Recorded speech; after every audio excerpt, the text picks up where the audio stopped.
Watch your step, Sakura. I brought you out here for a reason. This catwalk hasn't held a visitor in years. It's freezing.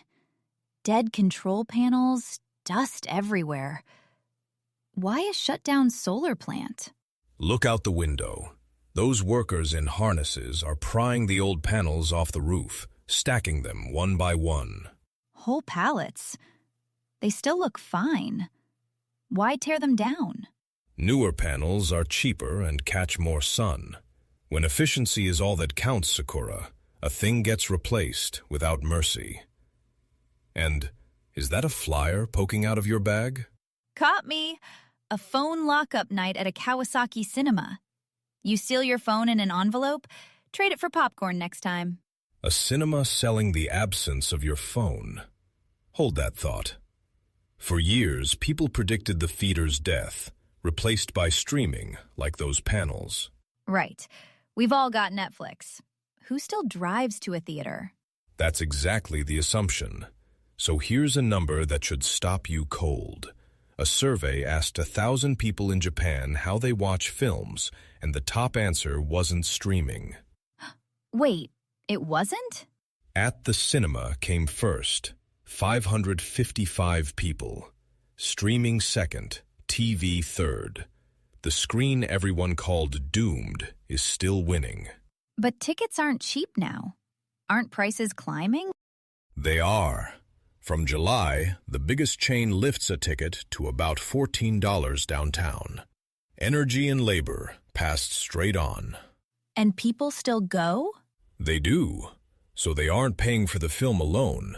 They're paying for what home can't give them.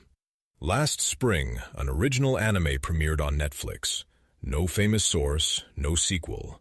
Then it reached theaters. One screen, then past 100. Box office topped 1.5 billion yen, about $9 million. So streaming didn't kill it, it advertised it. Beautifully put. The theater became the destination, not the rival. So the cinema stops being just a screen in a box. Exactly. One chain now films performers up close through a VR headset, a zero-distance show. And your Kawasaki flyer? They're selling silence. A survey backs that up. Nearly 2/3 of teenagers want time completely away from their phones. So the dark room, the one thing a living room can't fake, becomes the product. You can't pause it. You can't scroll.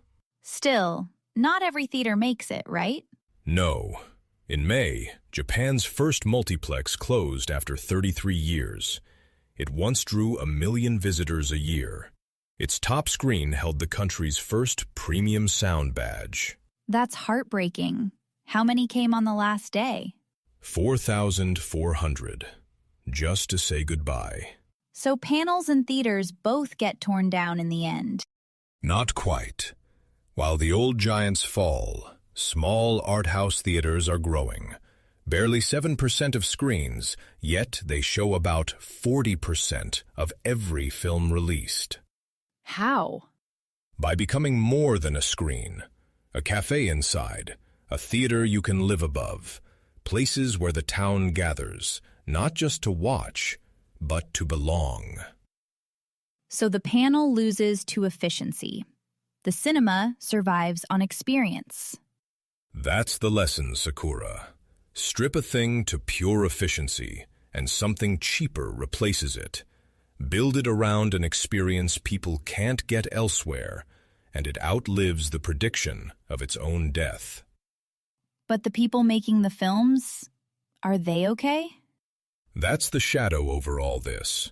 Box office hit a record last year, about 270 billion yen, near $1.7 billion. Yet most live-action films lose money, and crews barely scrape by.